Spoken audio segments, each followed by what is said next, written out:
Striving to improve their knowledge of protogenesis and trying to find a way to interrupt the infinite cycle, the ancient mysterious race known as the xel'naga, led by Amon, came to the distant fringe world of Ire.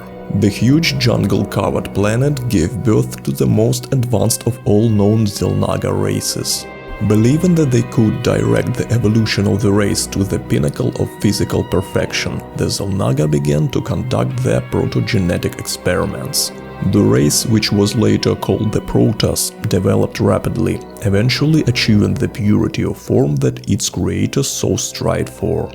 Unfortunately, the xel'naga experiment has gone too far. The development of their inner essence and sensitivity of the Protoss occurred so quickly that discord and misunderstanding arose between them and their creators. The xel'naga felt that the purity of form they strived for was tainted by the conflict of essence, so they recognized the Protoss as a failed creation and, raising their huge ships, disappeared without a trace into the void of space.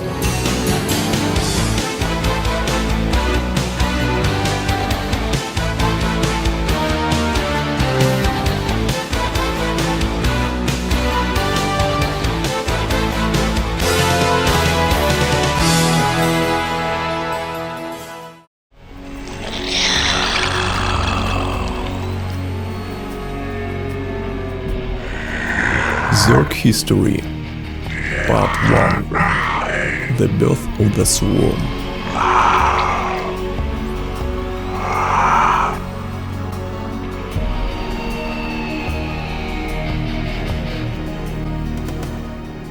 After traveling thousands of light years into the burning core of the galaxy, the xel'naga finally found refuge on the hot ash world of Xeros.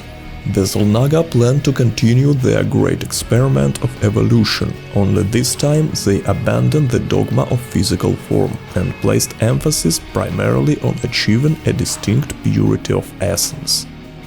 Settling in their massive ships high above the burning Xeros, the xel'naga once again challenged fate.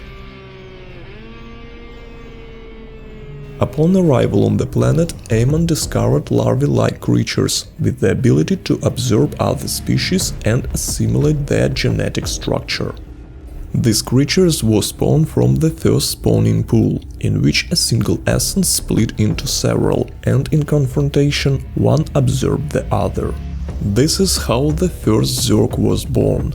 The insectoids that emerged from the pool were the Zerg in the early stages of their development.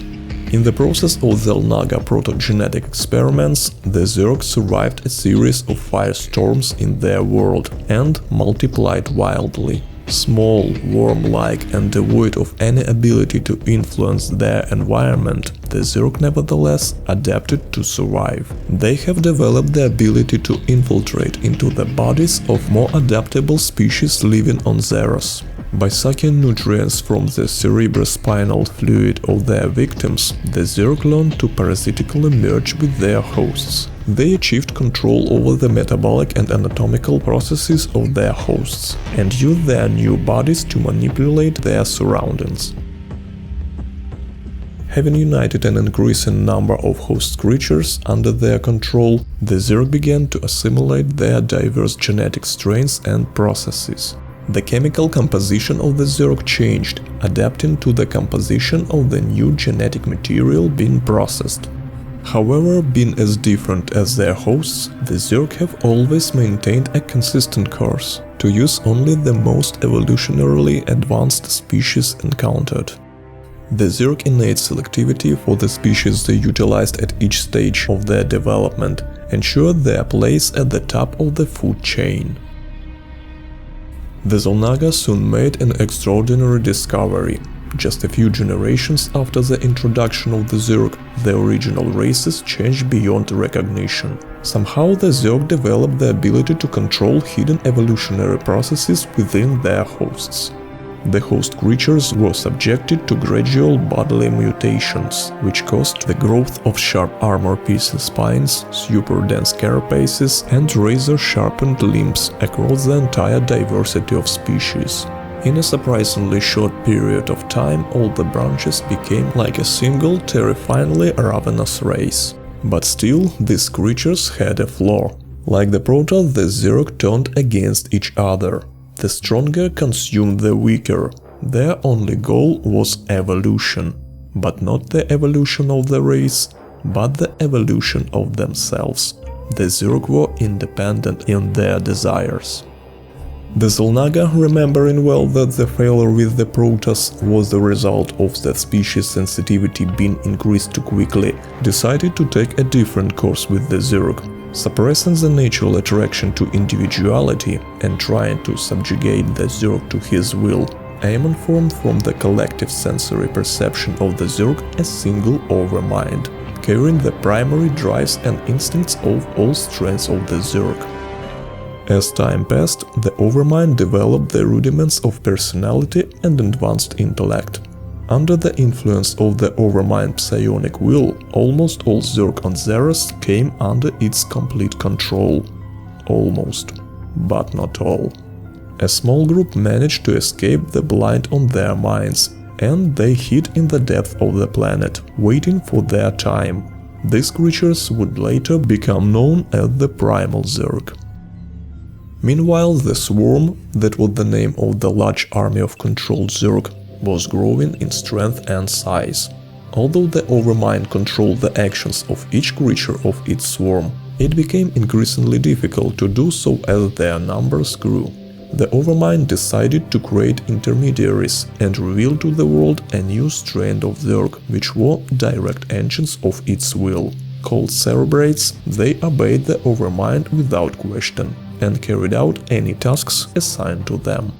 Each Cerebrate had its own unique task, such as protecting the hives, searching for promising mutations, increasing warrior production, or destroying all life forms. Subsequently, they were allowed to create their own hives and implement their own action programs. Over time, they became personified in accordance with their primary goals. However, genetically, the Cerebrates were still unable to ignore the orders of the Overmind. The Zerg chain of command lengthened as more races joined the swarm. Cerebrates, in turn, began to attract intermediaries to transmit their own orders. To protect their hives and increase their productivity, they delegated some of their functions to queens. The queens oversaw drone activity throughout the resource lines of the hives and kept the vigilant watch over the budding spore colonies of the collective. During the battle, the Cerebrates called the Overlords to directly transmit commands to the myriads of swarm warriors on the battlefield. The Overlords not only delivered Zerg warriors to the battlefield, but also led the attack on the enemy. Just as the Cerebrates followed the instructions of the Overmind, so the Queens and Overlords were incapable of disobeying the commands from the Cerebrates. Such a rigid command system gave the swarm the highest efficiency. While the swarm continued to grow and strengthen, the Overmind turned its thoughts to the future. It understood that after a few short centuries, its race would assimilate all local life forms on Xeros. It knew that for the further development of the swarm, the Zerg would have to leave the planet.